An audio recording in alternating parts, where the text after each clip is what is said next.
I grew up in a large family. My mom was Catholic. I'm the ninth child, so we Mm. always had a Christian upbringing.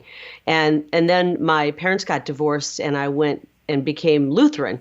They were from, they got married from the wrong side of the track. The Lutheran marrying the Catholic Mhm. at the time was very Right. controversial Yeah. back in Yeah. those days. And so I was confirmed both Catholic and Lutheran. And I spent much of my life both of those faiths, so Catholic and Lutheran. And of course, growing up and when you become working in TV, you start working weekends, and then you stop going to church because you're working weekends.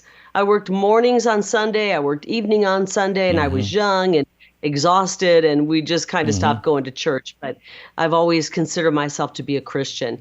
I think the word was I was Buddhist. I did a lot of yoga to, I think, alleviate some of the stress of the world working in broadcasting. And it was during when my children were little, when they were born, the Catholic Church was having some real upheaval. They were having the priests that were coming out. All those Hmm. stories were breaking, and it really pushed me. I'm going to be really honest. It pushed me away from the church. It gave me great stress because here I had these amazing babies in my arms, and I'm hearing the stories of what had happened over the decades, and nothing was being done about it. And so it turned me off from the church, and we kind of went, I don't know, dormant for a while and just didn't go to church. And then our kids started to grow up, and I realized, we got to bring faith back into our children's lives, and we Hmm. sent them to Christian and Catholic schools, and we rejoined the Catholic Church, and but I still never felt that connection, and I didn't realize it until I got canceled in 2019. I got canceled really hard because of a live mic situation that somehow got let out. And looking at the live mic situation, I think it's kind of funny. You'll have to Google it. I I will. won't say what I said on here, Glenn. I don't want to get you canceled. But what I said was the truth, the unabashed truth. And I got canceled because of it pretty hard. And it gave me great stress because at the time I wasn't ready to leave my job. And I felt that I'd done everything right and I'd been good to people. And here I was getting raked over the coals, and it wasn't my fault. And the internet world, the Twitter world, Oh where it was yeah. hating on me. And the first time you get canceled, it's pretty tragic at the time, especially going back. Now I laugh at getting canceled. I get canceled every day by somebody. And so I prayed to God really hard. I mean, I was like down on my knees saying, "Get me through this. This is painful. Will I survive this?" And the next day, the cavalry came through. All of a sudden, my supporters just started coming in. I guess they overwhelmed the TV station with phone calls and emails. They started showing me love and support.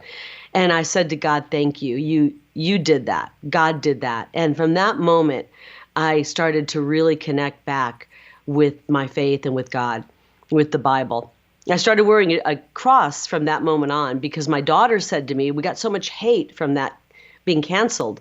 She said, "Mom, I'm worried about you. I want you to start wearing my cross." And it was a cross she had at the time, to be so that you're protected from just some of the hate we were experiencing. And now she's got her cross back and I have my own cross. Mm. But anyway, that started opening my heart and soul back up. And truly, from that moment of being canceled until I quit my job, God just was pouring into my life. And so during COVID, I'll try to make this short because Glenn, you're like, I'd like to talk too. No, I'm. During COVID, I want to hear from you. when during COVID, when half of our station was sent home to work in case COVID were to spread and we didn't want to have to go off the air, I connected even further with God because I was working from home.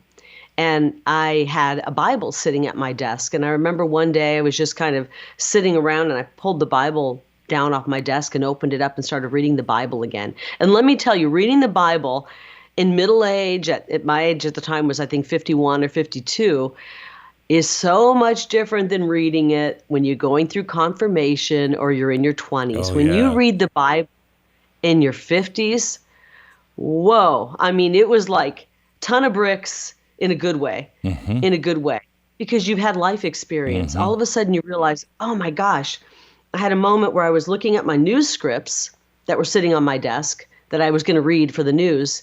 and I had the Bible open, and I'm saying, this is a lie, and this is the truth. The news is a lie, and the Bible is the truth. And so I just, my spirituality just was growing, and it kind of took, I think, the greatest turn when my girlfriend, my best friend, introduced me to her church. And that's when it just, I felt a connection with Jesus that I hadn't felt in my entire life. Isn't that amazing? Here I was 52 at the time. I walked into that church, and the first 3 Sundays I cried through the church service. As crazy as that sounds, if you've ever had that experience, and then you get it. But if you haven't, you probably think I'm crazy. And it was just like a full, complete, I guess, revival within myself. If you enjoyed this video, hit like and subscribe to our channel so you'll be sure to see similar videos from BlazeTV, with the added bonus of signaling YouTube that your voice and opinion still matters. And if you're looking for more great conservative content, check out one of the 2 videos suggested here.